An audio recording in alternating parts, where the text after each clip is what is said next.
Welcome to another fabulous edition of Lab Rats. My name's Andy Walker. I'm Sean Carruthers. And this is a show where we demystify technology. We tell you all about weird, complicated things and make them simple for you so you can explain them to your dog. My dog is pretty dense. Wait a second. We've gone over this. I don't have a dog. I know, but if you did, it would be so easy for you to show him this episode and he would understand the iPhone 4. Okay. Which is what today's episode is about. Okay. Did you get the memo? No, not yet. All right. I'm looking forward to this. Good. Later on the show, too, so we're going to cover iPhone 4. We're going to explain, why the big deal? Why is it the best-selling product that Apple has ever made? And also, we're going to explain why Sean's wearing pants that aren't quite shorts and aren't quite long pants. And he'll show those a little later on. I'm going to show them now. Let's get it over with. This is the miracle of television. There you go. I could be naked behind here from the waist down, but you wouldn't know this. Thank God. I would know. Thank God you're not. Yeah, all right. the energy on that episode would be weird. Would be bad. Okay. Awkward. I cycled in today. I'm not going to... I know. All right. So today on the show, we're going to cover iPhone 4 and more of Sean's weird dress habits. That's today after this message. Too many to mention. Well, before we get into iPhone 4, I want to talk a little bit about a fantastic new contest available to you, the viewer, at howdoyou.com. This is a contest held by VeriSign, a company sort of the guardian of the .com. It's the 25th anniversary of .com. And so they want to know what your story is. So you can win up to $10,000 in cash or one of 10 iPads. And so, Sean, what's your .com story? Well, I've got a few of them, but one of my favorite is back in the day, before I was a big-time podcast star. I was actually a music guy, so I worked at a record store, and I wrote record reviews for various places, including local papers and whatnot. And there's a site that I ran across called allmusic.com, which basically its goal is to have all music, I guess, in the entire world. So they had a lot of stuff, not a lot of Canadian content, so I said to them, you know what? You don't have Canadian content on there. I can write that for you. And they said, okay.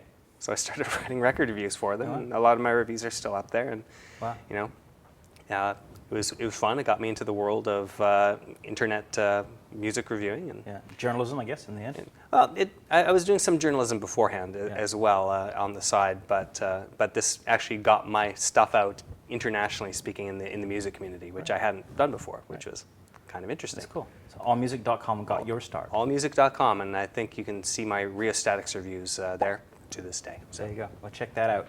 So .com changed Sean's life. I'm sure it's changed your life. How's it changed your life? Did you meet your girlfriend? Did you buy your dog? I bought my mattress from a separate episode on a .com. You.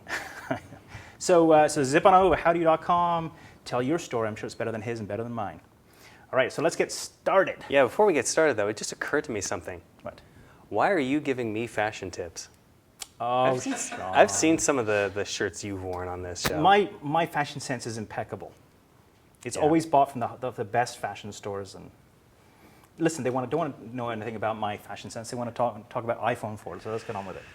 All right, sounds good. All right, so no. Yes, yes. No. Andy Walker. This is a fantastic shirt. Yeah, this is I bought that in the U.S. Virgin Islands. Yes. It's a beautiful. Another one. All right. Need we go on? Is there more? I can do this all day. Oh, that's my pineapple shirt. I love that shirt. I got that one in Hawaii. There you go. All right. Thanks, buddy. All right. So iPhone 4 has been the best-selling product from Apple in the history of the company. It sold more in 3 days than the iPad did. Just an extraordinary device. Yeah, and the iPad sold something like 3 million in just 2 months, which is a pretty big achievement. And this one's 1.5 million in 3 days. Something like that, yeah. Something crazy like that. So an extraordinary device. So why? Let's start with talking about its form factor, because obviously it's changed the shape a little bit, and that's, of course, critical to the experience. Yes. So well, back in the day, there was a leak from Gizmodo, and there was this form factor that came out, and everyone was like, no, that can't be it. And some people were like, yeah, that's pretty cool, that's good, whatever. Anyways, that was, in fact, the form factor of this device. It's a bit squarer, it's a bit smaller, it's a bit more glassy, and it is what it is. It's kind of cool. Right now, it uses a specially forged alloy for the antenna, and the steel in it are, special chemical composition that's super strong, I guess. Yeah, and reinforced glass on both sides of the Aviation device. glass and all kinds of stuff like that. So it's a very beautiful device, as you can see. Now, the form factor also lends itself to more battery space. They say that the battery time is longer because there's more battery goo inside the device. Even though it's thinner, of course, because the edges are now not rounded anymore, there's more space to pack more lithium-ion battery material in there. Yeah. Now, I've seen comments on the internet that say, naturally, no, the battery life is not that longer. I've seen comments saying, yes, it is. So what's your take on that? Well, that one I'm not 100% sure. I can tell you this. I mean, from the perspective of the processor inside it, which is now the A4 processor, which is their own one that was included in the iPad, it's more powerful, but it's also more efficient than the ones they were using before. So you can squeeze a little bit more battery life out of that when it's not really cranking away at heavy-duty tasks. Right. The other thing is they've switched from a SIM, which is the full-size card that your phone company gives you, to a micro SIM, which is smaller, which allows them to put even more battery space in there. So between the efficiency and the extra space in there because of the SIM and the squared-off design, I can see how it would give you more battery power over the long run. Again, provided you weren't using really high power applications and cranking through cycles on your CPU. Okay, got it. The display, let's talk about the display real quick because it's called the Retina Display. Yes. What's that? Like, first of all, what? Retina? Retina Display, okay. So marketees. Okay, so the retina is inside your eye, right? So that's named after a function of your eye. And the reason they do that is because the screen now has a much higher resolution. So in the past, it didn't have a high DPI. Now it's up to 326 DPI and is dots per inch. Dots per inch, yes. or pixels per inch. And as Steve Jobs pointed out during his presentation, there's a magic number of about 300 DPI that when you reach that or go beyond it, when you get a device out about a foot away, which is more than about what would be a comfortable reading distance. So you're not going to be holding things up like this. Yeah. But when you get it out about a foot away, you cannot distinguish the pixels anymore. Now you notice this on your TV with certain resolutions. You'll notice this on the iPhone now with certain resolutions. If you're still looking at your old iPhone 3G and 3GS and you hold it out that way, you can still make out the dots on your screen a little bit. So in this case, they've managed to eliminate that. There's a higher dots per inch, and therefore it's almost seamless. And I guess this is a bid for them to get closer to a better ebook reading experience with iBooks. Potentially, yes, and it'll help your eyes. You don't have the jaggies. It will look like text essentially at that distance. So what it's managed to do is it's managed to double the resolution in both directions, which basically means there's 4 times the number of pixels on the screen. In fact, it's almost the same amount as on the iPad. Well, that should make it easy for the developers then for the apps. Like they only have to do one resolution.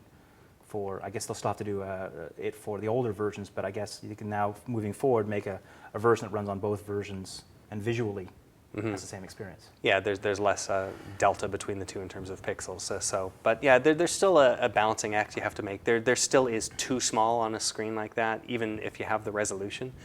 But we'll see. It looks a whole lot better now. Good. Now there is a problem potentially with some of these screens going yellow. There was some residue from manufacturing, right? That apparently it fades over time when you pull it out of the box initially. But that's the nature of first generation cutting edge kind of product. It happens. It happens all the time. So some studies were saying, some surveys online were saying 24% of them were like, no, that's just the people that chose to say to complain about it. Sure, of course. A big evolution in the cameras on this device in photography and that experience. In fact, I read a review that said, you don't need to upgrade to the iPhone 4 unless you're a camera enthusiast, and things changed so drastically there. Yeah. So 2 lenses now, 2 cameras on this device now. Right, so they've got a front-facing camera that points towards you, and then they have the usual rear-facing camera. So let's just pull the phone out. So I've got my phone like this. We've got a lens on this side. Yes. That is 3 megapixel on the old ones. It's 5 megapixel on the new ones. Yes. And it also shoots HD video, 720p at 30 frames a second. Right. Which is a definite improvement over this one, which didn't shoot HD. Right. Okay. Now it also, on this other side, has a lens on this facing towards you so that you can conference with each other using a new program called FaceTime. Now the problem is you need to know someone else with an iPhone 4 with the front-facing camera in order to use FaceTime. It's not a general standard at this point where you can call someone else on Skype and do that. Who knows, in the future they may make it possible, but right now, FaceTime to FaceTime users. So iPhone 4 to iPhone 4 video calls, basically. Right. Got it. So there's also digital zoom on here. You probably don't need it because the photographs are so good coming out of the 5 megapixel and that you can just crop in. They also have an LED flash on the back for the iPhone 4. Oh, nice. Yeah, yeah. And that can be turned on full time for video shooting, or it can be just used as necessary for still images. Be interesting to see what the impact of that on the battery is like. Well, LEDs sip a battery fairly gently, so I think it would last quite a while, Yeah. but it will certainly use more of the battery. More than if hands-on not will used. tell. Yes. Yes. Okay, good. All right. The other thing I wanted to talk about was there's been an antenna issue again. The iPad had a Wi-Fi antenna problem. Yes. So talk a bit about that. All right. Now, the one thing that the antenna issue is worth talking about, first of all, because the design of the phone has been completely redesigned to accommodate the antennas. Now, we're used to seeing the rounded back on the iPhone. This one has a steel rim around the outside, and that's all antenna. They've got 3 separate pieces that function as 3 separate antennas for Bluetooth and for your phone. Now, the one problem that people are noting here is that when you hold your phone in a certain way, Like, hello. like picking it up and talking to someone, I guess if you touch 2 different parts of it at the same time, the signal can drop substantially. Now, Apple is saying, hold your phone a different way, which is kind of a bogus solution to the problem. It's crazy. The other solution they're saying is get the bumper, which you can buy. It's sort of like a skin that you can put around the For outside 30 of your bucks phone. or 40 bucks or whatever. That isolates your hand from the antenna, which is not necessarily a bad idea anyways, because it'll protect your phone, so you can drop it like this without damaging it. And the other thing, some people are just using a piece of tape to cover up the gap between those sections, and that's working. It's sort of like putting tape on your glasses. It's going to look pretty dumb, but it works. Now they're saying that Apple. they're saying that there's a fix coming out in software. I'm not really sure how they can come out with a software fix for a hardware problem, but Well, there's always a way. I think their solution was just probably to make the bars always read 5. Yes. Now, some people are saying that you can still make calls even when the bars disappear on this phone. Oh, good. So that it may actually not be 100% a hardware issue, partly a software issue. So who knows? Got it. Okay, good. Gyroscope. They've changed the nature of the gyroscope in this. So they put a gyroscope They in. put a gyroscope in. So Okay. beforehand, they had accelerometers in the iPhone Yeah. and the iPod Touch. So when you flipped it one way or the other, the accelerometer inside can say, okay, it's moving in one direction. And that's about all it could do. So it could tell through 360 degrees kind of where you're moving it. Gyroscope is a little bit trickier. It adds up to 6 axes of motion and sensing. So this is mostly useful in games at the moment, but it could be useful in other utilities. So now you can tell when your phone is moving up and down and That's going to all be very, around. very exciting. Right. So just imagine yourself. There was an app out a while back where you had a subway application. You hold your phone up and you can see through the lens where you are, and it would put overlay on the screen showing where things are. Now the gyroscope will add even extra functionality to that as well. Good. So it would be gesture recognition, things like that, you think? Gesture recognition, in stuff like gaming, it allows you a much better ability to control what you're looking at, where you're going, all of that sort of thing. Right.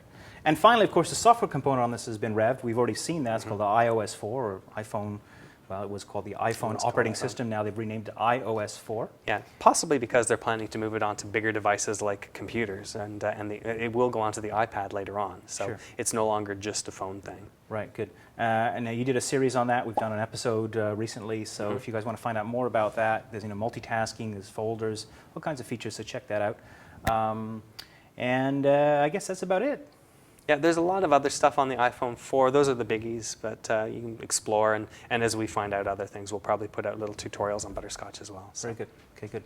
All right, so let's take a break. And when we come back, tutorials from butterscotch.com, a little glimpse of one of those, as well as picture time. That's after this. Now, as you know, there's lots of great content on butterscotch.com. We want to feature a little piece here. Let's see, I think you did an episode of 60-Second App. Yes, it's our new mobility and application show for mobile devices. Speaking of the iPhone. All right, so here's Sean on 60-Second App. Welcome on deck. I'm Matt Harris. Hi, I'm Jay Goldman. Welcome to the A-List. Hi, welcome to Miss Download.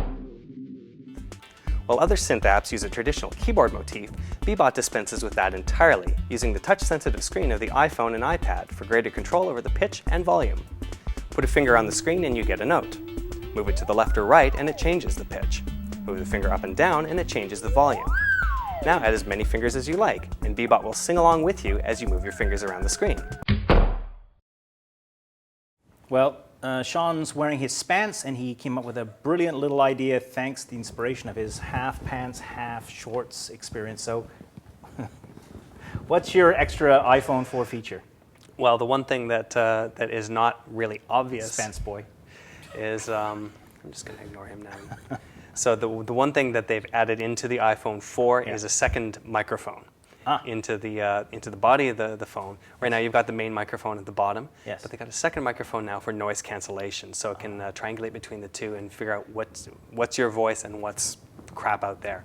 I got it. And it's just they had this in some Bluetooth headsets before from there's a Canadian company I know, name escapes me at the moment, but they had this and built that in. Now it's in Jabra has that. My Bluetooth speakerphone in my car has 2 microphones to help for noise cancelling and that sort of thing. Yes, and now it's in the iPhone 4.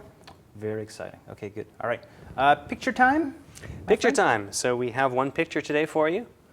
And this is a setup from our friend James in California. Oh, nice. Who has not only a computer, but another computer, and he likes to play Rayman, which is one of my favorite games. Yeah, so super fun. A little gaming console there too. So awesome. And an iPod or an iPhone there with some apps on the screen. So very good.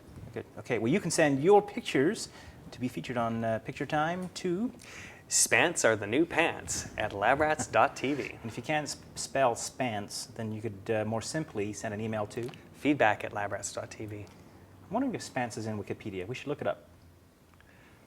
Maybe there's a picture of you there. All right. There might be. Here, Paul, you need a picture of this? Good. Spants. Yeah. All right. Well, that's it for another edition of Lab Rats. You can zip on over to butterscotch.com to see all of our shows. There are more than 2,500, approaching 3,000 pieces of video on there, tutorials and shows, status update our new show, 60-second app our new show, all kinds of great stuff. So zip on over butterscotch.com. Any final words, Mr. Carruthers? Spants are awesome. Your shirts are loud. There you go. All right, thank you for coming to us this week, pushing play. We'd be foolish to be wearing our Spants here if you weren't out there laughing at us. My name's Andy Walker. I'm Sean Carruthers. And we'll see you next time. Are you ready?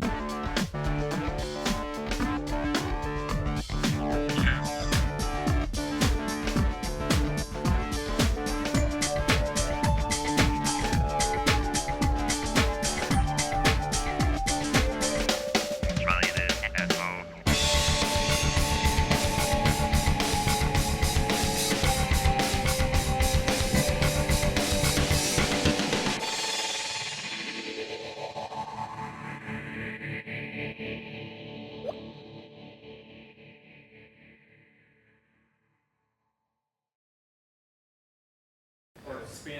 I know. Yeah, I just remember, like in the past, I was always pretty well hidden behind on the desk, so I could wear shorts with a dress shirt. Shorts. For the intro of the commercial. Should I call him out on the show? Yeah.